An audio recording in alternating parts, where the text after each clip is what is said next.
Good afternoon, everyone. I'm delighted to join you this afternoon to kick off our panel session along with fellow co-chair of the FDP, Alex Albanak. Alex, do you want to say a quick hello?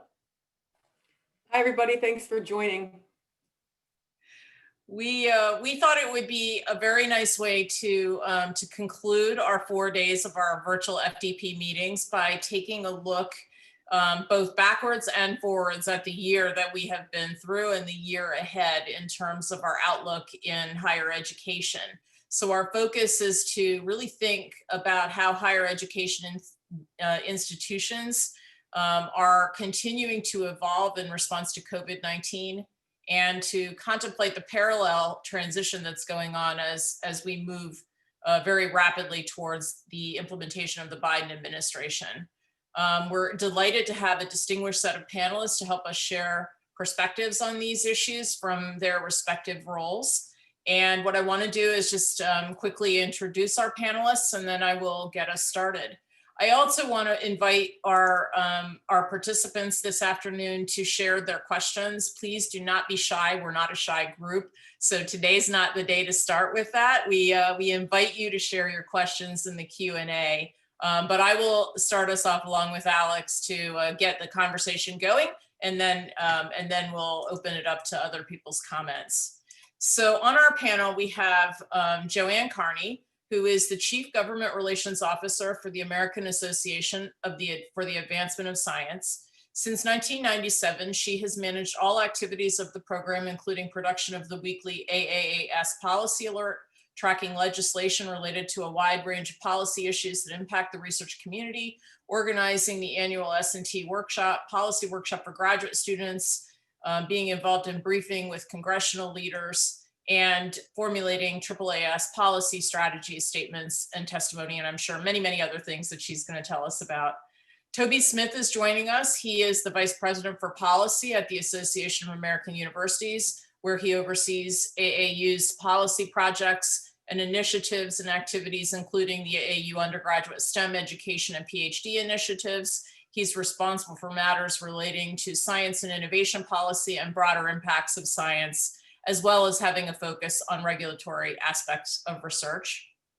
Debbie Altenberg is the Associate Vice President for Research, Policy and Government Affairs at the Association of Public and Land-Grant Universities, where she works with both the Office of Congressional and Government Affairs and the Office of Research, Innovation, and STEM Policy to ensure integration and cohesiveness of APLU's policy and research advocacy. And finally, Jennifer Poulakidis is the Associate Vice Chancellor for Government and Community Relations at the University of California, Los Angeles. She has dedicated her career to advancing U.S. public higher education through advocacy and support of student access, affordability and success, science research and innovation, and internationalization and global competitiveness, which she pursued both in her former role at APLU and now at UCLA. And I'm sure many, many more things that we want to hear about. So I just want you to help me give them a warm welcome. And the one thing that we are lacking in this virtual environment is the opportunity for them to hear a giant applause. But I know that you are with me when I say we're delighted that you could join us this afternoon. I want to open the floor to all the panelists to give us a little bit deeper explanation of some of the things that they're involved in, because mine is just a really cursory one gleaned from what we have available to us. But we want to give them an opportunity to tell us a little bit more about their organizations and some of the things that they have at the top of their list that they've been working on to get us started. So anyone can go first, or do you want me to pick? Everybody's smiling. Debbie, you want to get us started? Sure, happy to get us started. So as folks probably are aware, APLU represents land-grant universities and public universities. We have about 260 US institutions as members. And as was mentioned, at APLU, I straddle the fence between our government affairs officials and all of the lobbying and advocacy that we do on behalf of student financial aid and research funding, and the Council on Research, which includes the vice presidents and vice chancellors for research at our member institutions. And at the moment, the Council on Research has 4 working groups that are working on various projects. One on research security issues, which I know you had a session on. One on the future of the research enterprise. One on diversity in research and equity issues, and one on what we're calling PIR, public impact research, and new ways to talk about how research impacts the communities where our campuses are, and really to sort of bridge that divide that we've seen in some public polling about sort of the trust in the public in research. So those are some of the things that APLU is working on in the research space. And then we have a large contingent of folks at APLU that are working on other aspects of higher education in terms of improving success rates for students, diversifying the faculty. APLU is leading a large NSF grant on that topic, open data and data sharing, improving STEM education, and our ag folks are certainly doing lots and lots of great work in that space. So lots of things happening at APLU. Thank you so much. Toby, how about you next? Sure, thanks, Michelle. I'm Toby Smith, and with AAU, in terms of well, first of all, AAU represents 65 leading research universities, both almost evenly split between publics and privates. We have a few more publics than we do privates. Our publics are all members of APLU as well as AAU, and we have 2 privates that overlap. We have 2 Canadian institutions as well that are members of AAU. My portfolio has, over the years, I've done a lot, but I don't do so much on funding for research these days. But what I have gotten into, and it was mentioned, that I oversee some of our significant initiatives to improve undergraduate STEM education. How do we train graduate students is a big one. And Debbie mentioned the issue of public access to research. We have a major effort with APLU, by the way, on accelerating public access to research data. But that said, where have I been spending a lot of time the last year? Well, we're going to talk about the pandemic, and I would say everybody in this group probably shifted the focus to, and certainly we did, and I know Debbie did at APLU, and how to help our institutions deal with the pandemic, and that comes in multiple ways. We were dealing with it, and probably talk about that in the panel. The other thing that I would say before we hit the pandemic, I joked that my other full-time job, in addition to what I had always done, was this thing called science and security that kind of emerged in 2018. It's consumed a lot of time. I've been particularly focused on it because our institutions have been focused. I staff our vice presidents for research, or SRO group, for AAU, and so was consuming a lot of attention, continues to consume a lot of attention. So I'll leave it at that. I get into other things like research impact, broader impacts. Those are all tech transfer. Those are all things we cover. So those come up and I'm involved, but that gives you an idea of what I've been focused on lately. Thank you. I'm going to turn our attention to Joanne. Hi, thank you, Michelle. At AAAS, for many of you that may know already, but AAAS is one of the oldest and largest multidisciplinary scientific societies in the United States. We represent the physical sciences, engineering, mathematics, and political scientists and social scientists as well. We're probably best known as the publisher of the journal Science. So you can imagine that the pandemic has certainly been a major focus for our organization starting in January. So that has consumed a lot of our attention. As in terms of government relations, we're not lobbyists. We are advocates, and we work a lot with the people on this panel with me. I work very closely with Toby and Debbie on a range of issues. Research funding is one. AAAS is well known for monitoring trends in federal investments in research and development. So we're a resource when it comes to that. And we also report. Well, we do advocate on behalf of the research enterprise. So we're continuing to advocate on behalf of the research enterprise on the importance of research funding, which has obviously seen some challenges during the pandemic. We also cover a range of science and technology policy issues. We are focused we're focused on ensuring that the research enterprise is an international enterprise, and that encompasses issues like science and security, such as like Toby has mentioned, as well as immigration and visas, ensuring that the US is a welcoming nation. So that is an area that we also focus on. As well as kind of training and educating scientists on how to be advocates for science, and training them on how to communicate science, because we as an organization feel that in order to be a successful scientist, you have to be able to communicate science, whether it's with policymakers or with the public or with your peers. And I will leave it at that. Thank you so much. Jennifer, I'm turning to you. Okay, thanks, Michelle. So UCLA is one of 10 campuses of the University of California system. It was the second of the campuses to be established. We're now 101 years old, so relatively young for a major public university, major university.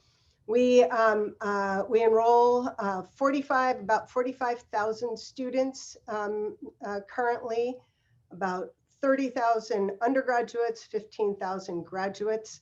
That has not diminished in the COVID era. Even though I really don't like the rankings that U.S. News and World Reports puts out, I have to brag about the fact that UCLA has been named the #1 public university for a few years running. We are also the most applied to college in the US, and that's been the case for the past decade. We conduct about $1.4 billion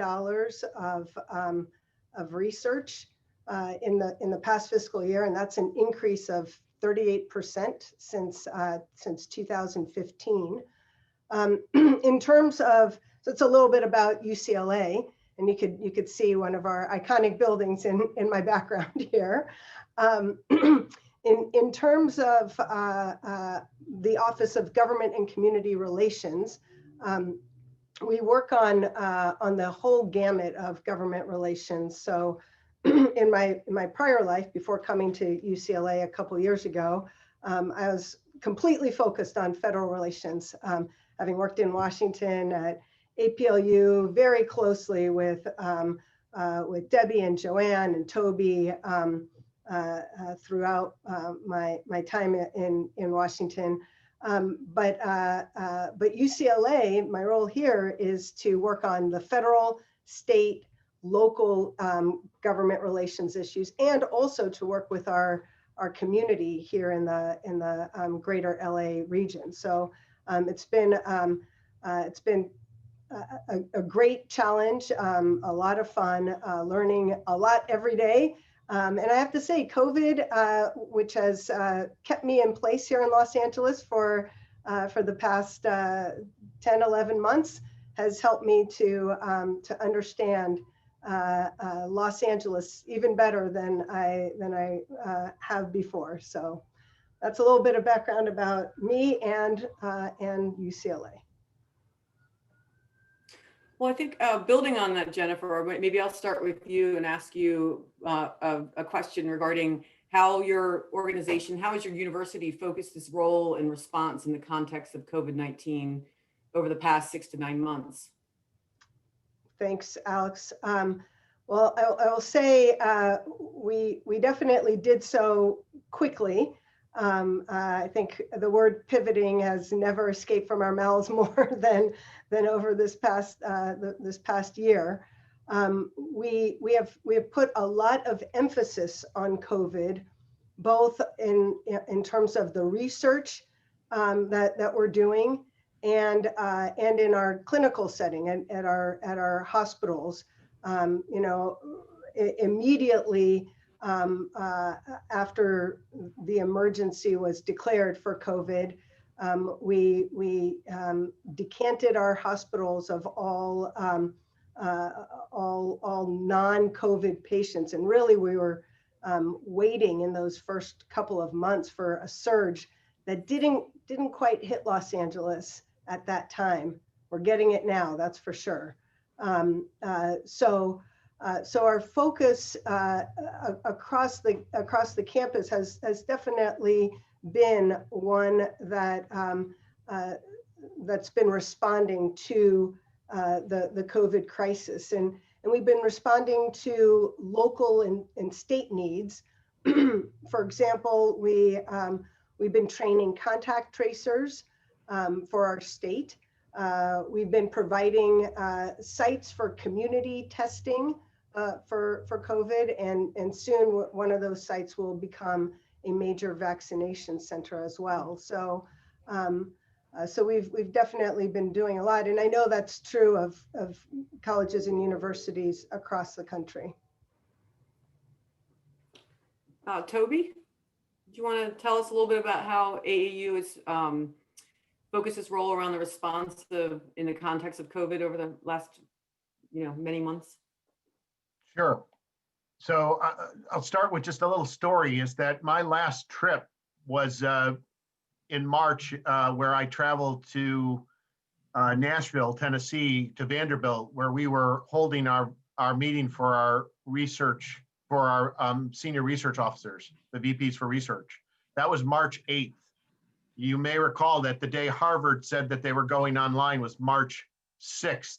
That day I had a conversation earlier with the SROs about whether we go forward. We went forward at the meeting, in person, traveled, but over time I lost SROs throughout that whole meeting because campuses were figuring out what to do, go online. It was more, and the most important thing that started first with COVID was our campuses immediately turned to safety of students, faculty, if this is happening.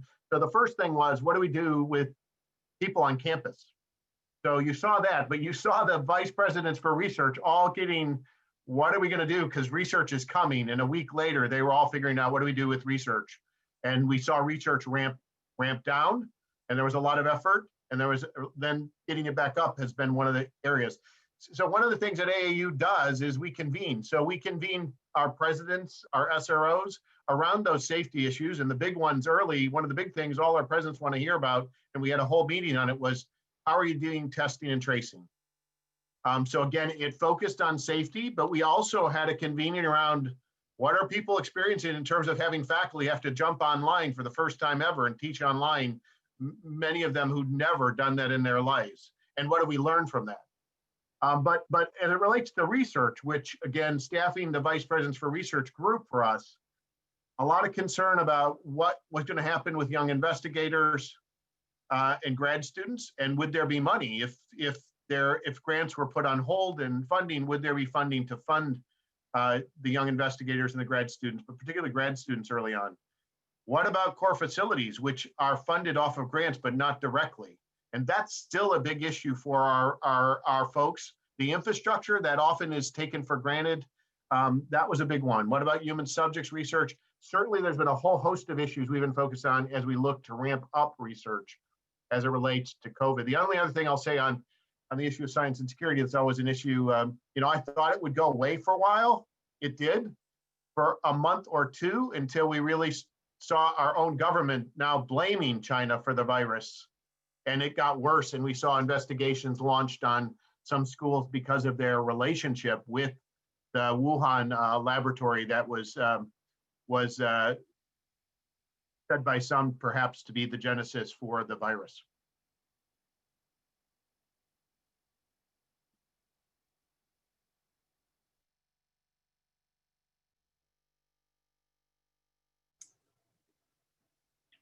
Maybe Debbie would like to go next.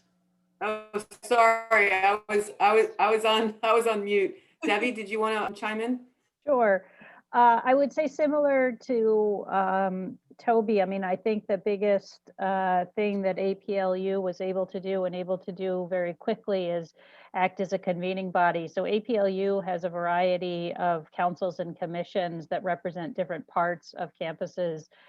We have the Council on Presidents, we have a council for provosts, we have a council for government affairs officials, for communications officials. So all of those groups were able to convene their memberships for campuses to help share best practices and also sort of share in this like collective trauma that everybody was feeling about what are we going to do next. And also bringing some of our expertise to bear. The very early on, APLU's Personalized Learning Consortium was doing a series of webinars on bringing courses online fast and working with partners to come out with a faculty handbook. The Council on Research, which I'm part of, really came to life in a different way than APLU has ever had before. Throughout the spring, the Council on Research was having weekly calls for vice presidents for research. We did a series of webinars and helping folks think through potential cost losses on research, really thinking across your full research portfolio, not just folks in labs, but also in the arts and humanities and the impacts that COVID was having on those disciplines. As I said, really being a convener, I did think it was interesting. APLU put out a report in the sort of early summer. We had done a survey of presidents, and it was titled "How COVID Changed Everything and Nothing at All in Higher Ed." And I think that the issues that the presidents raised as being top concerns were government funding, student mental health and well-being, and diversity and inclusion. And I think if you had asked those questions even before COVID, you might have gotten a similar answer. I think COVID, unfortunately, exacerbated things that we have already identified as being challenges to higher ed. I think at this point, we're also sort of thinking through someone has explained, we see sort of a light at the end of the tunnel, but there are long trails of the impacts that COVID will have on our member institutions, and how we advocate appropriately with the federal government to address some of those things is going to be a real challenge for us going forward. And Joanne? So for AAAS, with the Journal of Science, obviously there was a tsunami of basic research that was coming our way. And so for the Journal of Science and the editors, it was ramping up a lot of peer review, a lot of sleepless nights, because there was, an obvious recognition that the science that was coming our way was important, not only to our country, but to pretty much everyone in the world. And so we were fortunate in that we had already, over a decade ago, had shifted our publication and peer review process and publishing process onto a digital platform. So it made transitioning into a virtual world a lot easier and a lot stressful. Well, I wouldn't say less stressful, because the decision-making process in terms of peer review and ensuring that we were sharing research that we thought was important for the community and for the world was critical. But it did also guide our own decisions as an organization in terms of our decision to go virtual, because if we're going to be sharing and publishing the science, our decisions had to be guided by science as well. But I think in terms of our organization, it was a lot easier for us to transition into a digital world than it was maybe for universities that had to deal with students in dorms and shifting to education in a virtual platform. It was a lot easier for us, much different than universities. The other biggest challenge I think that we faced, though, was in communications. We obviously already had a lot of mechanisms in place for communicating our research papers on a weekly basis to the media. We immediately had signed on to the Wellcome Trust agreement about sharing our research papers free with no embargo. That was all part of our policies in terms of dealing with the COVID-19. What many people might not know, though, is that was not necessarily a new policy. AAAS and the Journal of Science, it's consistently over the years, when there is a public health matter of importance to the US or to the world, we have made those papers publicly available free in the future. And it's not just about the science. We've created that we wanted to ensure that we had mechanisms for sharing information with respect to policy related matters, science news articles. We created a portal to gather all of this information because we knew that scientists and the public and the media needed to have access to a range of different types of information. And it also changed the way we did communicate. We really ramped up a lot of our communication to the media because we knew that the public was concerned and needed access to information, and media is an important tool there. So there was a ramp up in terms of briefings for the media, webinars for the media, plain language materials that could be shared with the media. We have, for example, a program at AAAS called SciLine that was created a few years ago. It is a service. They provide scientific experts that are good communicators, having access to local journalists, because as we know, most newspapers, most radio stations don't have science journalists. They may not have a science specific journalist. They're just regular beat reporters, and having a beat reporter or having access to experts is critical if you're going to be communicating to the people in your community. So they kind of ramped up that effort to have access to that information. So that was important, as well as being, in terms of my shop, it was less about advocacy and about being a resource for policymakers. The federal government was creating an interagency group that was trying to absorb as much information. So being available to answer questions when there was all this controversy about masks, which papers are we supposed to be paying attention to, and ensuring that we were getting that information to them.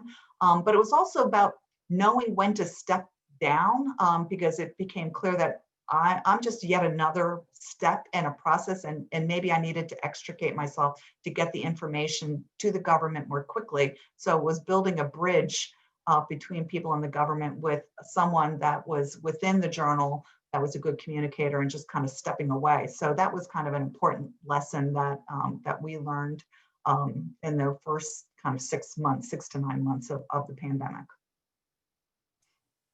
Thank you, Joanne. And that's a really great segue to the next question, which is really all about lessons learned.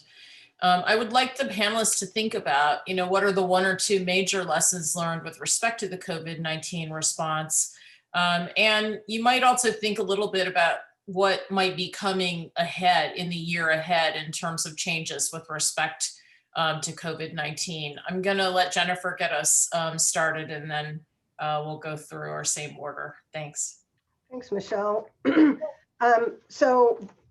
There are so many lessons, I think, that we have all been able to glean from this time, and I'll mention just a couple. One is how quickly our typically very slow-moving institutions were able to change. And I'll share a story about another typically very slow-moving institution. We had a meeting.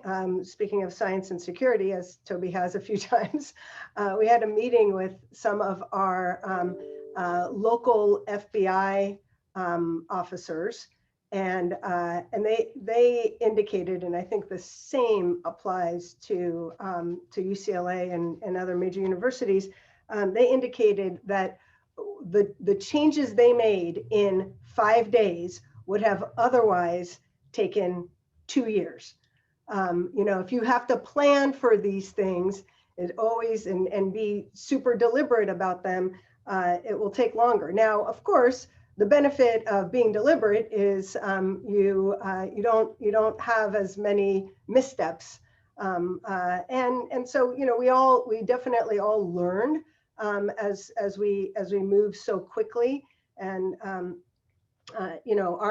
our very immediate concerns were for the safety of our students, faculty, and staff, and we made a commitment to keep all staff employed through this current fiscal year. So the rest of last fiscal year and this fiscal year, which was definitely a big commitment and not one that we would have done otherwise.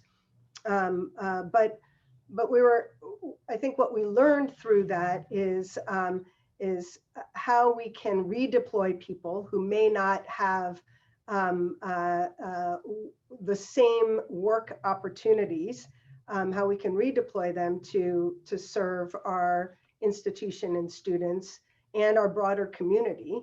I will say, as with most organizations and places of work, at least certainly as far as universities are concerned, we learned how much we can do in a remote context.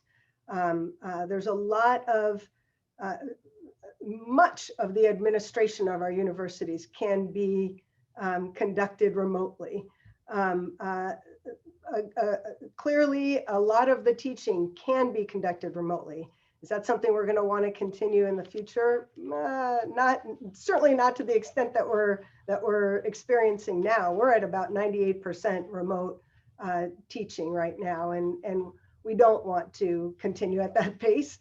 But we recognize that we can offer more of our courses remotely, and therefore be able to serve more students. And that's a very positive lesson.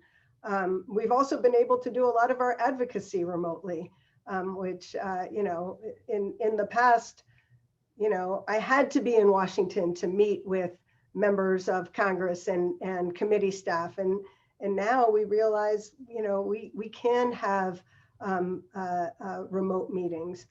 Now, we also have realized how, maybe it's not a realization, but we've definitely recognized how important certain in-person activities are, especially as much research does require a laboratory setting.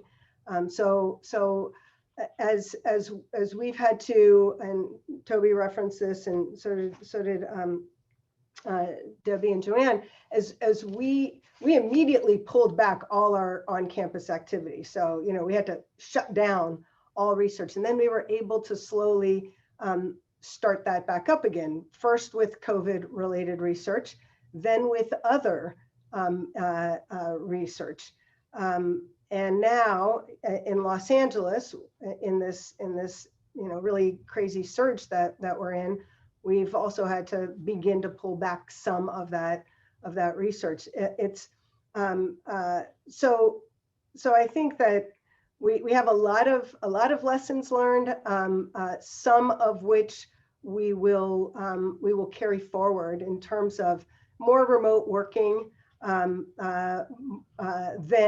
than we did pre-COVID, more remote teaching than we did pre-COVID, and recognizing that it's important to set up our research context, our laboratories and research context, so that people can safely work as we're beginning to repopulate our campuses.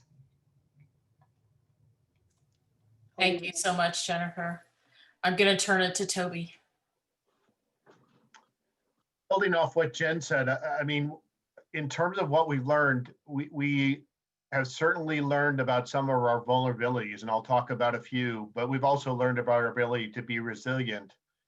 As it relates to vulnerabilities, I think we've known there are certain advantages that faculty depending on sex or race, may have. And so one thing we learned this past year was the importance of childcare and how if we don't have it, it affects certain people disproportionately. And I think that's a real issue, and we've got to figure it out. And it really recognizes, some of the systemic inequities in the way we treat faculty, but students. And we saw other things societal wise in terms of who's suffered the most because of the pandemic, and that affects our students. And we have to recognize it in terms of the challenges they face at home, but if they're trying to go to school and get an education as well. Another thing, I mentioned core facilities. I think another vulnerability is that people don't understand, and we went up to the Hill and tried to explain one of our biggest concerns are all these facilities that don't get directly funded by a grant, but the faculty who gets the grant pays a little bit to use that core facility or have their students use that 3D printing facility or the clean lab or those types of shared resources. And so I think we've got to do a better job explaining those pieces of our infrastructure on campus that don't necessarily get directly funded, but are critical to doing research. Many of those places pivoted, by the way, to do things. Our 3D labs were printing, making masks because we quickly pivoted to help and put PPE out there from our labs to the first responders. We learned the importance of foundational basic research. We wouldn't have gotten where we got as quickly. People are saying, it's amazing, the drug companies, look at what they did with the vaccine. Let's face it, had we not done the foundational research at our universities on SARS, on MERS, we wouldn't have been able to go quickly. And I just want to make a pitch. We work very closely with AAAS on something called the Golden Goose Award. Please take time to watch the award ceremony, particularly the documentary. We pivoted for that award and we focused on researchers doing COVID research. And it really shows, you the work that has happened and how quickly that happened. And I think it's just a great story. If I can get it in the chat, I will send it, but otherwise just go to Golden Goose Award, Google it, find it. In terms of changes, well, I agree with Jen, more online. We know what we can do online. Will that change? I think we also learned what we can't do online. We can't teach students in a laboratory close up what they need to do to advance research because you got to be in the lab. You got to have mentors, graduate students teaching undergraduate, faculty mentoring graduate students. I think we also learned, well, I think a big concern, and it's going to be a result, is that hiring is on hold. So we're going to have to continue to worry about early career investigators and how do we get graduate students and postdocs in the pipeline because of the financial issues we're facing. The last thing in terms of a change in focus, we've now got a vaccine, and that's great. What we don't have is people necessarily convinced to use it. We don't have people convinced that and confident in science. Science is somewhat confusing. There's another great article I would reference that the Christian Science Monitor had on, in a polarized world, what does it mean to follow the science? And we've seen people point out that, well, certain people like Tony Fauci doesn't believe you need to wear a mask. Well, where we started, when we started with the science, that's what the science said and what we knew. We didn't know much about the vaccine early on. That science changed. The general public doesn't always understand that science moves quickly, especially when you're trying to understand something. And what science says today may not be what it says tomorrow. And we weren't that good, honestly, in explaining that to the general public. It allowed people to confuse them. And therefore, we have a trust issue we have to address. I would hope we really focus on that. And that gets to supporting social sciences, humanities, because that's great to have a vaccine, but if people won't use it, we have a big problem. Thank you so much. I'm going to turn it over to Debbie. Thank you. I think Jennifer and Toby probably said a lot of what I was thinking about saying. Just to reiterate, I think that the COVID crisis has shown how resilient many higher education institutions can be. This has caused pressures and strains on every department at institutions, and real people have really pulled together to get the fall semester off to a start. We didn't have the massive, same kind of massive closures that you saw on the K through 12 level. And really the restart of research. I think in a survey I recently saw, it said that most institutions had 70% of their research operations back up and running. There are still several areas, especially those that involve human subjects research, that is very difficult to restart. But universities, have moved mountains to do what has been done in the last year. I think that as a higher ed association, and of what I've heard from some of our scientific society partners, and maybe Joanne will talk about this. I mean, we've seen incredibly increased participation in our meeting structure. If that is an issue that people previously, couldn't afford to travel to our meetings, we had sort of the highest attendance ever at our national meeting, and it was all online, which I think is great, but there are certainly pluses and minuses to virtual meetings. But how do we maintain that level of interest and participation in the future? And participation, I think, on a diverse level too, in terms of all of our memberships. Both large flagships and some of our R2s that are members of APLU, and participation of a more racially diverse and gender diverse population participating in our meetings. So we really want to figure out, how do you maintain that momentum? I think one of the things that Toby was talking about, that I know our president just recently sent out a note to the presidents of APLU institutions about how can the university community play a part in and promoting vaccination. And one of the things that folks are talking about within APLU is how can we tap the cooperative extension networks to really talk to different populations about making sure that they will get the vaccine and come back for the second round of the vaccine. And then I think that, one of the bigger challenges probably for the public sector is that, we are likely, state budgets and local governments took a massive hit. And what will that do for public universities' budgets? And that may be a big challenge coming forward. And also, we saw a significant decrease in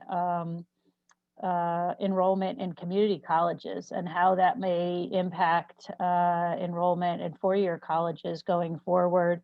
And then the last thing is, I think, expectations of a new Biden administration. I think everyone has stars in their eyes that, we have the Biden administration coming in. It will be new sunshine for science agencies and education, and they want to spend all this money on these things, and whether or not that is politically feasible, especially with the events of the last week, at least initially. So making sure that everyone's expectations, I think, are managed properly, of whether or not the government is actually going to be able to fill all of the holes that were created in budgets because of COVID. So not to end on a too negative note, but I think everybody's expectations need to be tempered a bit. Joanne, last word on this question. Right. First, I'm so glad that Toby brought up about the issue of foundational research.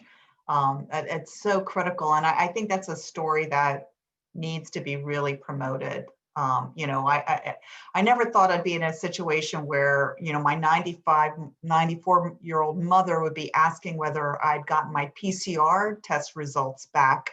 This is the world we're living in, but it was an opportunity to talk about, this is what this research was based on. We wouldn't have the PCR technology without research in how bacteria lives in hot environments. So, those are opportunities that we can leverage. So that was a great thing. I referred earlier in terms of from our organization, how the amazing accomplishments we've made by kind of really ramping up in the speed with which we work together. And I really mean that sincerely in terms of working together. This involved not only within our own journal, but it's between journals communicating with one another and communicating with industry and communicating with governments. There was a lot of collaboration and communication, and we made amazing advancements in this past year because of that. But it also, reveals that with speed's not always our friend, and there are missteps.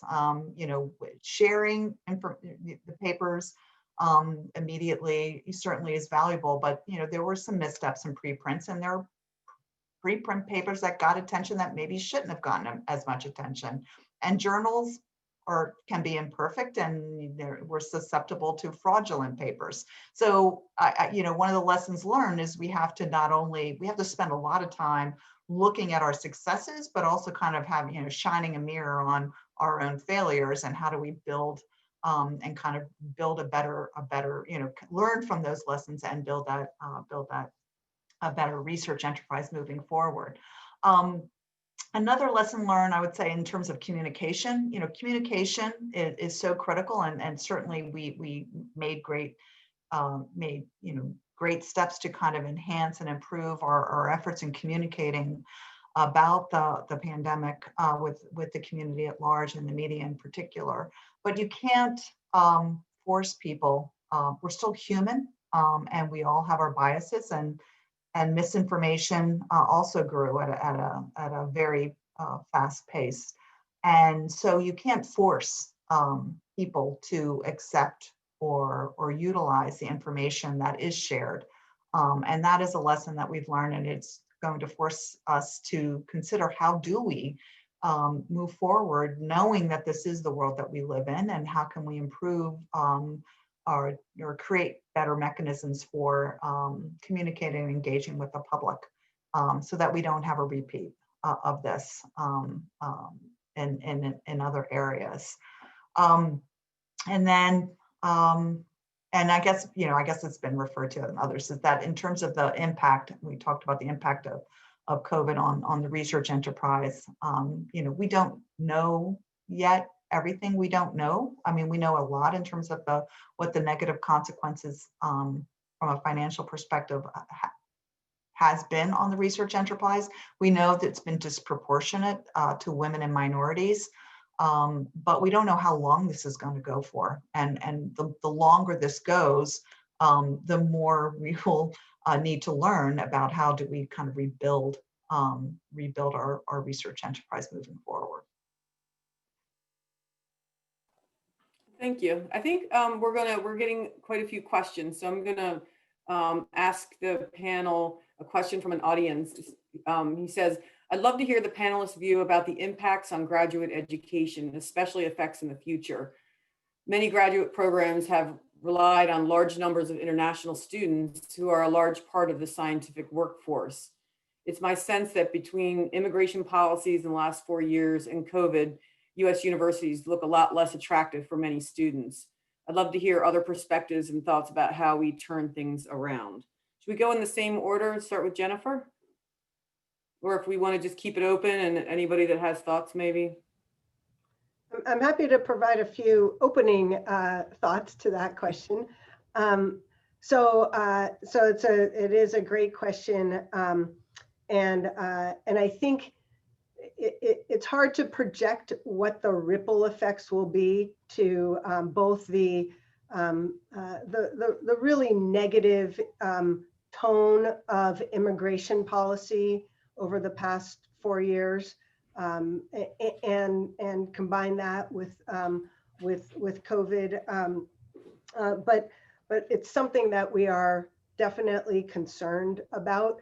I think we'll see a fair amount of change in immigration policy. Definitely, we will see a change in tone, which I think can be as significant in terms of signaling to international students that we are a place that welcomes them and that wants them to come and study and do their research at our institutions. And then eventually, I also think that we'll see some unwinding of the negative immigration policies. It's a matter of how much time it might take to unwind those policies, but my strong sense is that this administration will want to do as much of that as they can, as quickly as they can. I think that, you know, part of our focus, and when I say our, I mean all of the panelists here, focus over the past few months has been on trying to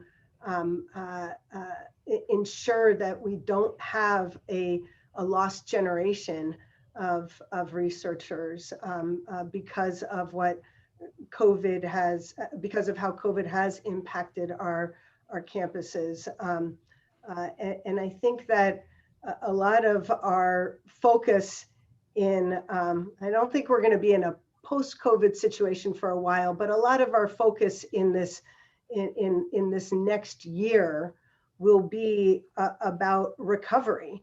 And it will be about, it will be about recovery on an economic sense. It will be about education recovery, and it will be about research recovery.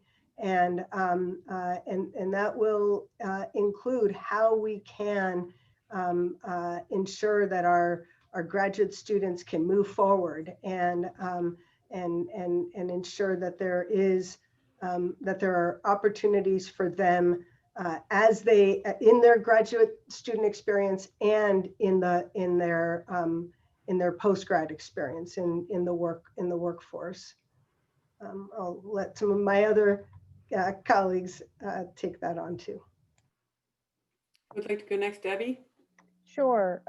Yeah, I also think it's a great question, and certainly an area that there's lots of hand-wringing going on, as Jennifer mentioned. I think there is a great opportunity to change many of the policies that were put in place by the Trump administration, and there's a variety of immigration policies that impact graduate students and graduate students' ability to stay in the United States. There are at least 4 sort of major categories of things in the immigration space that really need to be looked at, in terms of the one that was just put out on the payment of H-1Bs, the treatment of J visas, the duration of status, which impacts how long students can stay in the United States.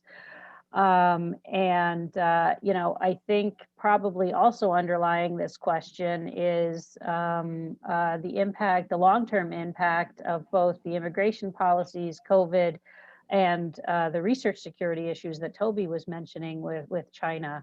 I'm not, I don't think that the pressure on, potentially decreasing the number of students coming from China will go away. I think there are still a lot of concerns about graduate students that may have connections to the PLA in China and what that means.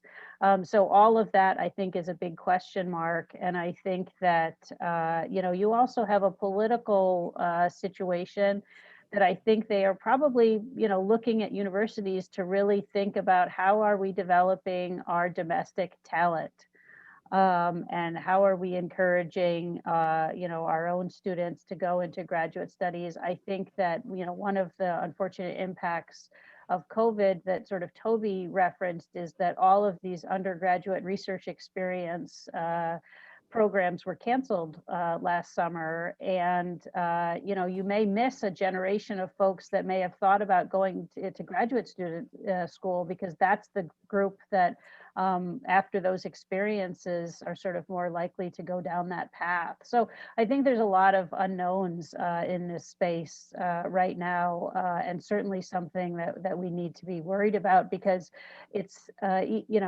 with COVID, none of our international students are sort of rushing back to the United States at this point.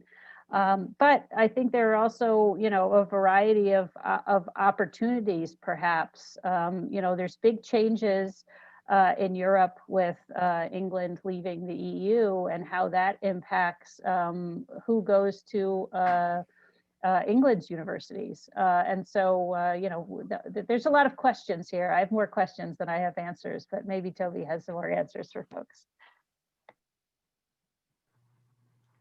Not sure I have that many answers, but I certainly have some thoughts on this issue. Let me start with kind of the domestic talent pipeline and how we teach graduate students. So, of course, we just celebrated the 75th anniversary of the seminal report, Science, the Endless Frontier by Vannevar Bush. And one of the models, and what was amazing, what Bush proposed was that, keep scientists, don't bring them to national labs during the war, keep them on campuses, and they can teach the next generation of scientists and engineers. That was, really unique in the world at the time, this apprenticeship model. But it did drive a model that we still use today, and perhaps is a disincentive for many to stay and get a PhD, because what they see is they actually can't become and replicate or be a faculty member, because there are only so many jobs out there. And so I think, and we have I oversee and help work on our PhD initiative. We have to really think about, and we need to get departments to think about what are we really training PhD students to do, and that there's a diversity of careers. And I hear it all the time from students who want to go into policy. They don't want to work at the bench. They're horrified to talk to their advisors, because they will be a failure if they do anything else. And the majority don't go in.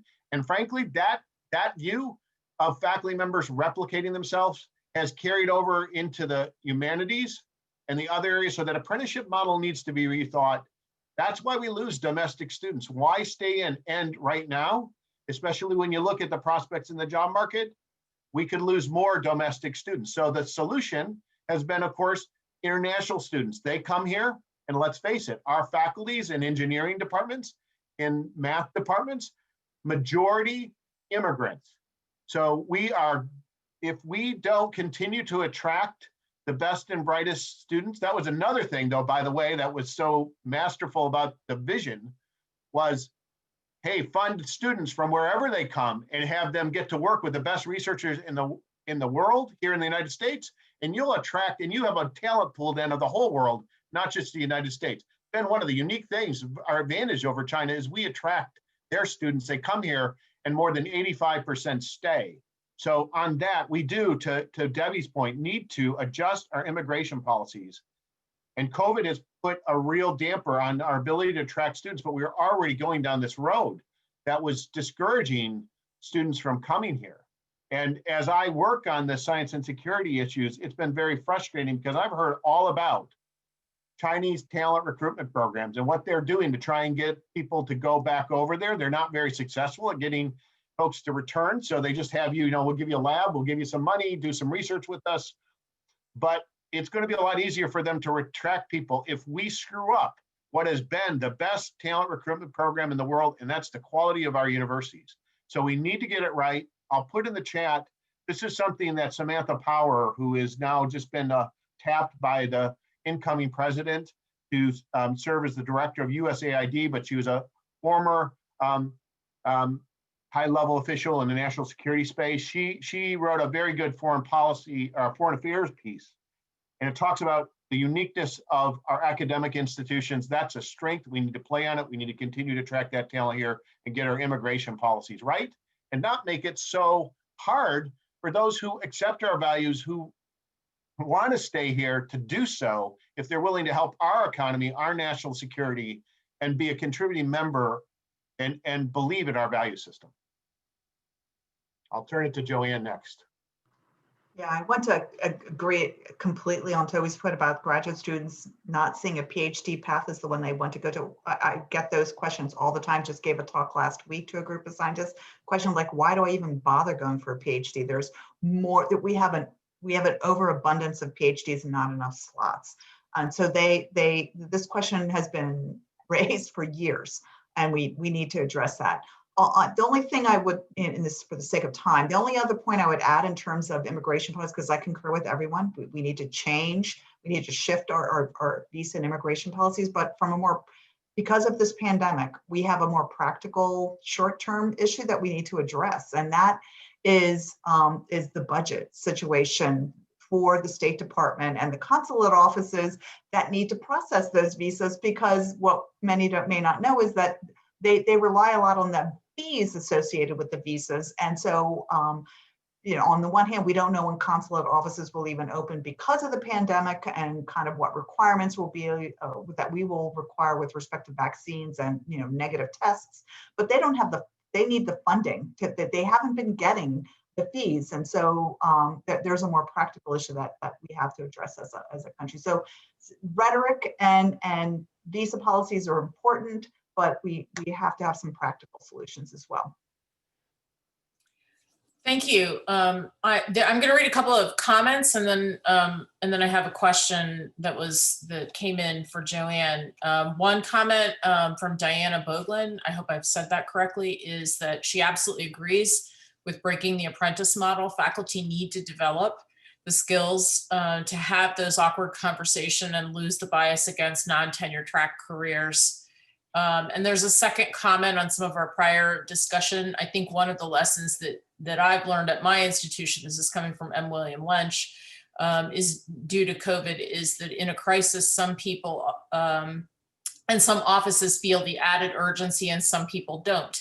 At the beginning, it's very important for the leadership at the highest possible levels to gather the broader community together early to make sure that leaders in different units know that for a while it cannot be business as usual. Otherwise, sticking to the way we've always done things will cause bottlenecks for processes that out of necessity are moving much faster. So those are just some comments, and then we have some additional questions. So Joanne, most individual investigator labs are like small businesses, but I have not learned of any government plans for restarting after the pandemic. Are there any ideas about special funding for this critical need that you may be able to share with us? And actually, if anybody else has insights to that, I think we could share those as well.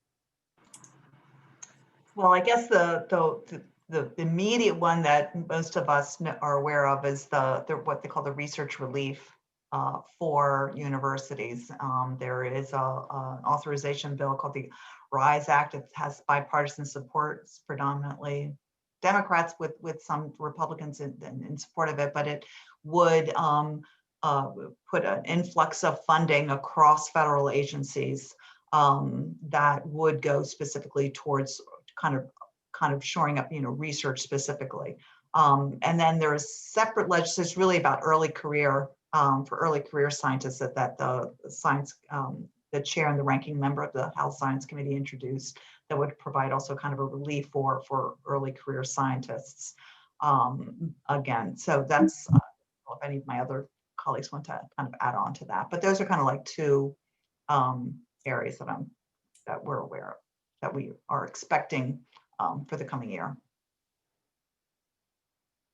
Yeah, I would just add that, we saw over last year legislation in the Senate to provide $10 billion for NIH for these purposes. We saw legislation in the House that provided $5 billion for NIH and $3 billion for NSF. So I think there's been some nascent efforts here. And I think as advocacy organizations, we're all looking to do whatever we can to promote this kind of funding. There are some challenges here. I think that we have gotten some pushback from some in Congress that they don't see this as the immediate need. they see sort of more the immediate need in needing to fund the stimulus checks for individuals, some of the loans for small businesses and state government funding. So we are looking for ways to make the best arguments for why this is a good investment in federal dollars. And so, we are in the process of sort of looking for, those great examples from all of you at your institutions about if there was supplemental funding available, what could you do with it and how will it impact finishing out your research? And I think if you are not communicating with your member of Congress about that, you should be as well, because I think individual stories always drive members to action. So I think there's a lot of work to be done here. There's definitely a recognized need, but we need to be able to move that recognition up in the priority levels for what Congress wants to do. And Debbie, there's a question directly for you. You spoke about unprecedented meeting attendance with virtual meetings. The question is, but you also mentioned that there are advantages to returning to in-person meetings. The question is, do you have any thoughts on how to facilitate hybrid meetings in the future? So that's something that APLU is actively thinking about. So at the moment, we have canceled all of our in-person meetings, but we have not canceled our annual meeting, which is scheduled to be in November. So we will have to be evaluating throughout the year. But we are looking at technology platforms and other ways to facilitate potentially a hybrid meeting if it ends up that there would be a group that could travel locally. I know that many institutions, however, in budget cutting, prospective ways have zeroed out their travel budget. So we've certainly heard from our members that you shouldn't plan on us being able to travel until at least 2022. So this is a work in progress. And if anyone else is doing online hybrid meetings, we'd love to hear your experiences. Toby. Yeah, just a quick comment on this, because I think the fact we've gone online has gotten us thinking about how do we do online meetings better, and taking a lesson out of what we know about how to teach undergraduate courses that we already knew in a hybrid model.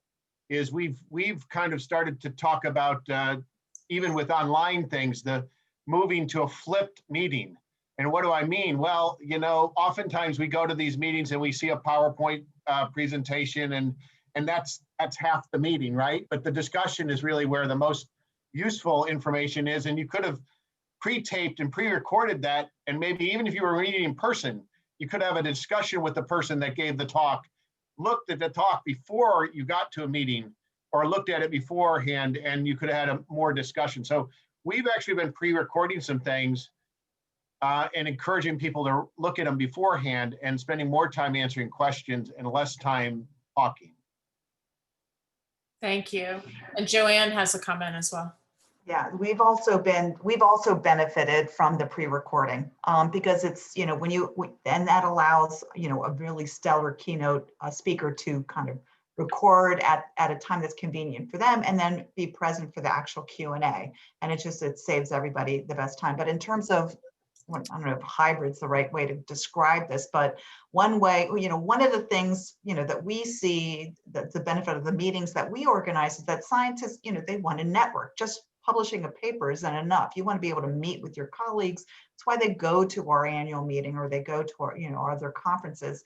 So we're been experimenting not only with the panel presentations, as many of them as can be pre-recorded, but we're organizing like networking moments throughout the meeting. So you can kind of, it's kind of a cocktail room, so to speak, where you can kind of meet and kind of interact and network, and using surveys, for example, maybe posting a survey to ask people questions in advance to kind of generate, here's a data point in terms of what people's opinions are on, this subject matter. And then that can launch it into an actual conversation, and then maybe posting another survey, and kind of using that as a way to kind of generate an actual conversation and networking ability among our members. So we're trying to explore, lots of different ways of kind of ensuring that there are ways for the community to kind of engage. And there's a related comment that just popped in. Encura was successful with their virtual meeting format for their annual meeting 62 last year in August. And of course, we've gone virtual here with FDP, and similar to what's being shared by our panelists, we're finding we have lots of engagement, many more participants. So we're going to be thinking hard about that hybrid question too. So I know everyone in this audience is really keen to think and hear what the experiences and wisdom is of everyone. I'm turning it over to Alex to ask the next question. Okay, we have a question from the audience asking, all researchers across the globe were working together to conquer COVID. Their interdependent efforts resulted in a vaccine. Will research broadly be able to emulate this approach under non-COVID conditions to answer other research questions? It's actually very well goes along with our first plenary at the opening of FDP. We talked to Dr. Austin about the amazing efforts and the quick how people got together and worked really quickly and collaboratively to answer these serious scientific challenging questions. So I'll just throw out that first, I hope so. I hope this continues, and secondly, I think that it really wasn't so much a new approach. I feel like research is very much a collaborative effort of scientists from many different places. But there was sort of this, there was definitely an urgency about COVID that supercharged this collaboration and brought people together in a way that it's hard to think of a similar example. Hopefully there won't, without the emergency urgency going forward, the collaboration will continue in as an urgent fashion, even though the need for the answers won't be as urgent. Yeah, I'll just build on that. I was, we had a call recently with some of our vice presidents for research, and one of the examples someone gave was that I think, as someone else had asked in one of their questions, that a lot of principal investigators think of themselves as a small business and they want to keep everything in-house, and that COVID really forced people to break out of that singular mentality. And allowing other people either within their institution or at other institutions to take part in different parts of the research in order to get it done more quickly. And so I think that that's part of what does the future of research look like? What have we learned in the research community that we can do better?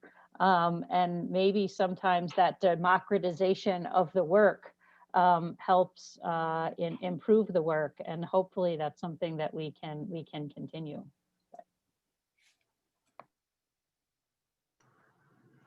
I just wanted to add that if you look at the Golden Goose Award ceremony, one of the scientists, James Crow from Vanderbilt, kind of actually closed his remarks in terms of how he wants to use this experience and replicate that moving forward, because his work was about sequencing antibodies in SARS-CoV-2 that allowed for this vaccine development.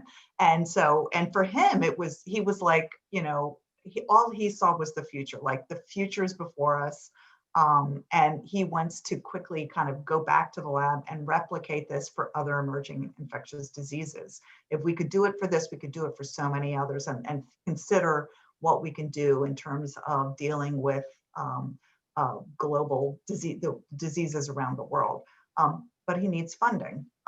So there are challenges. There's great vision, great opportunities, but there are challenges as well. Let me just, I'll just add on here. First of all, can we do it? I think we have done it previously and we will do it in the future, but it does really emphasize the need, and science is international. And we cannot think that, and this gets to the security discussion I have all the time with the folks in the intelligence community, law enforcement communities. Don't think that the US has a monopoly on knowledge. There might have been a time where we had a monopoly on much of it in fundamental scientific areas, or we were the leaders. It's not true anymore. And so be careful. We need to certainly protect certain things and certain information. But as Debbie said, it's really important to share science, to share what data, and to make that accessible and public when it comes to fundamental research and fundamental research data. And that in addition to building walls, we need windows and we need doors. And we ought not to build those walls too impermeable or not allow us to know what's happening in countries like China, where they frankly knew more about the virus because it started there than we did. And to shut that avenue off would only hurt us, probably did in some ways hurt us, because we couldn't get the knowledge as quickly as we might have otherwise. So I would just say that it is really important that we continue in this effort. And we see other global challenges like climate change, where there is an international community of scientists, there is a consensus, and we know what to do. But once again, the challenge comes in getting people to respond to what we know from science, to understand its value, and then to act upon it, and not act upon it, we have to act upon it globally. So I think we have no choice but to make sure that we continue to support international science. I'll also throw in the chat, just for everybody, the link to the recent American Academy of Arts and Sciences, a report that came out on the importance, but also on the challenges facing international science. Thank you. And there's a comment kind of following up on this. We need, from Villia Fowler, we need to figure out ways to incentivize collaborations, remove impediments, including finding new ways to give credit to investigators working on highly collaborative projects with many investigators. I'm going to say amen to that. I am mindful of the time, and I want to give our panelists an opportunity to kind of project into the future a little bit.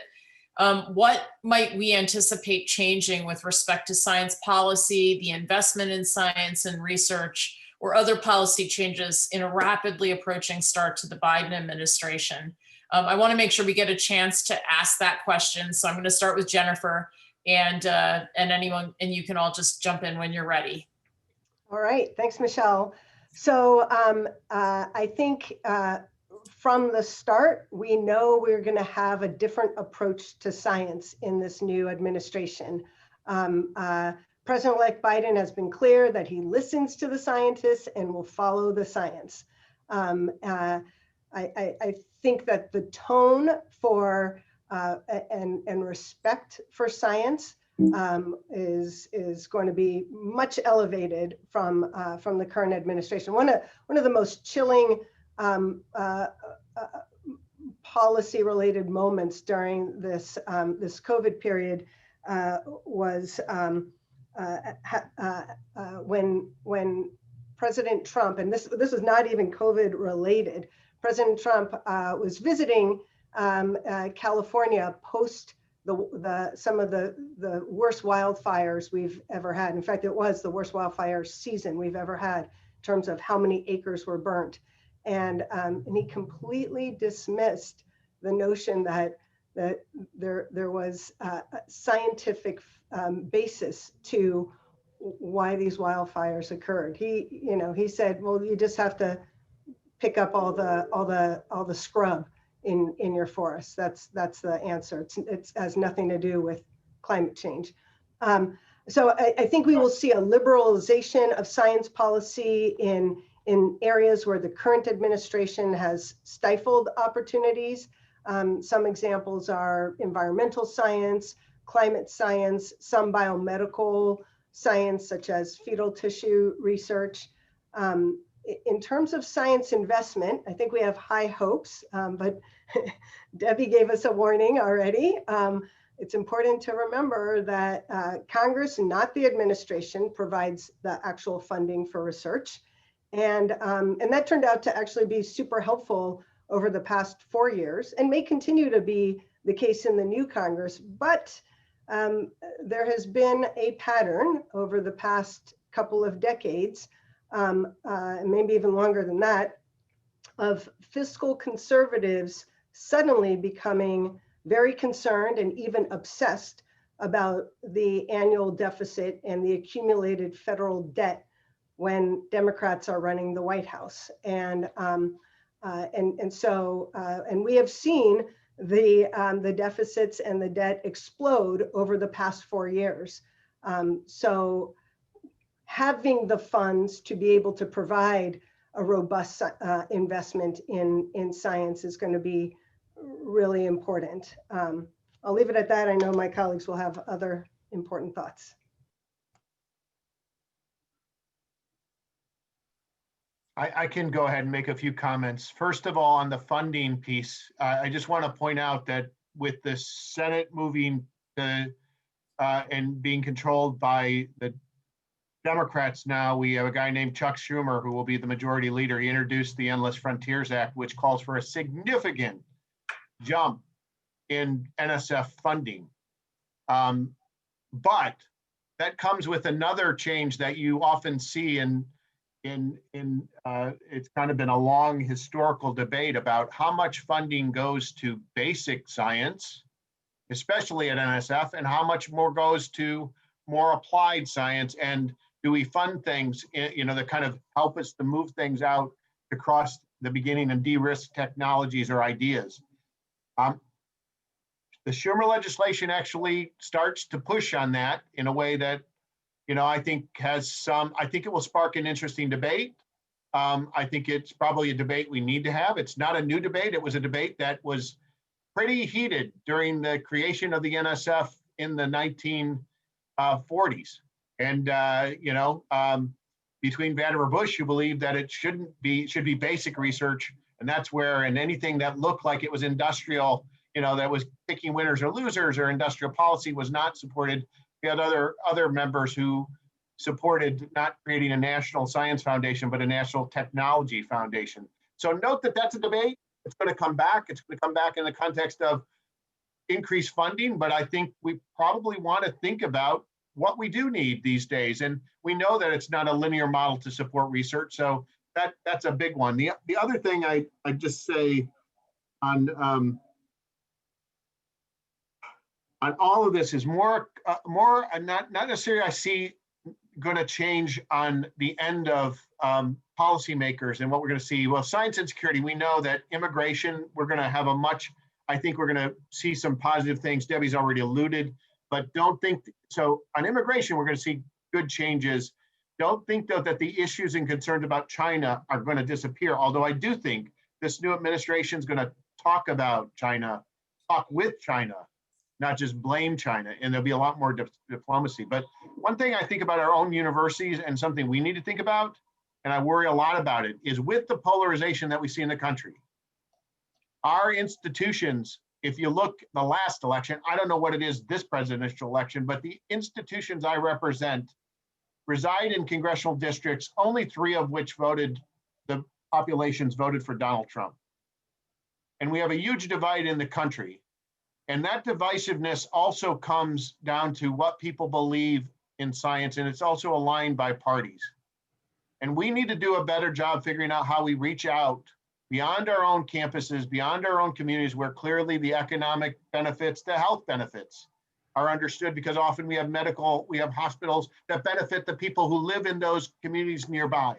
But there's a lot of people who don't live in those communities, can't get to the university hospital to get treatment, and are not seeing the benefits we talk about and our institutions provide. So I do think we're in an era where we need to think about a new civic, not just civic scientists, but civic universities. And what is the role of the university? It gets back to the original land-grant model, and I'll turn it to others to talk further. Debbie, that sounded like a perfect segue to you. Sure. So I would say that in our initial meetings with the Biden transition team, the 4 pillars that they have been talking about have certainly been COVID recovery and, a big push on testing, tracing, and vaccines, economic recovery, social justice and diversity, and climate change, and how the science and research community can impact all 4 of those. So I certainly think that there's a lot there, and in the Biden campaign materials, he talked about a $350 billion increase in science. So I think those are all positives. He also, I think, has talked at great length about regional diversity, and certainly making sure that communities that are maybe not near major academic centers, as Toby was sort of talking about with the medical centers, how those communities can also benefit from innovation and the innovation that's created on our campuses. So I think all of those things are things that we are likely to be talking about in the next few years. And we only have a few minutes, so I will let Joanne close us out. Well, it's hard. I echo what my colleagues have said. I would also kind of reinforce a note that Debbie made at the beginning about urging kind of caution and not having overly high expectations. And I think science and security is one example of that. Many of us recall the oversight that during the Obama administration that the Office of Science and Technology had when it came to China in particular. And I think this new administration, I think, is going to be, I would expect, be somewhat conscientious. They are not, while they want to ensure and promote, open science and allowing for collaboration, are also going to be a very cautious about not tripping on themselves because they know that they will be, there'll be many conservatives in Congress. There's actually bipartisan concerns about this in the Senate in particular. So this is not just a one-party issue, and they're going to be very cautious about how they approach this particular topic. On that note, it is my great pleasure to thank Debbie, Joanne, Toby, and Jennifer for being with us this evening. We are right at 5:59, and both Alex and I want to share the sentiment that couldn't have been a more perfect way to conclude our 4 days. Thank you so much for taking time and spending it with the Federal Demonstration Partnership community. We value you so much, and we value this conversation so much. And I want to give Alex an opportunity to say her words as well. Go ahead, Alex. Yeah, I just want to thank you for taking the time. I'm right there with Michelle. This was a great way to close out a very successful almost week-long meeting.